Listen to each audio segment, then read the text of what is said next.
In this video, I'm going to show you how to deploy a website on GoDaddy step by step, so you can get your site live without confusion.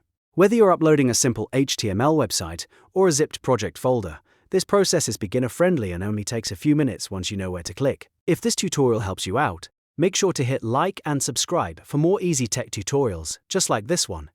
Alright, let's jump in. First, log into your GoDaddy account and open your product page. This is where all of your GoDaddy services are managed in one place. Once you're inside your account, scroll down until you find the web hosting section. Here you'll see your hosting plan listed. Next to that plan, click Manage. This will take you to the hosting dashboard, where you can access the tools needed to upload your website. Now, from your account dashboard, you'll want to go into CPanel, Admin. This is the control panel where your website files are managed. If you're unfamiliar with CPanel, think of it as the central hub for handling your hosting files, folders, and uploads.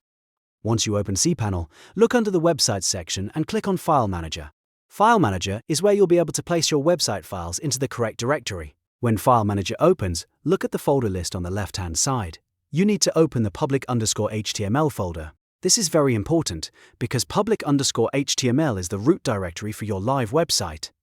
Anything placed here can be served publicly on your domain, so this is exactly where your website files need to go. If your files are in the wrong folder, your website may not load correctly.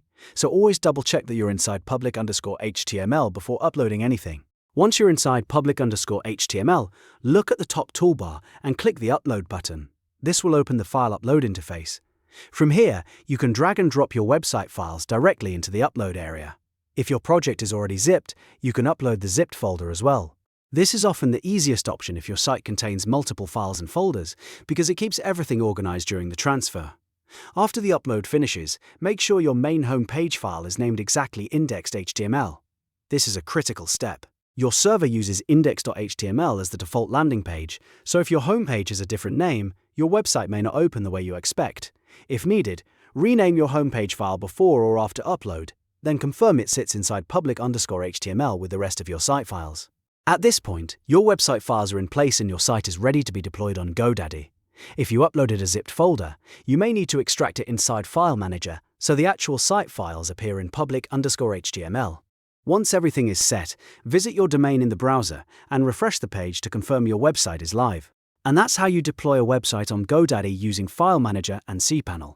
If this video helped you, please give it a thumbs up and subscribe for more simple web hosting and website tutorials. Thanks for watching, and I'll see you in the next one.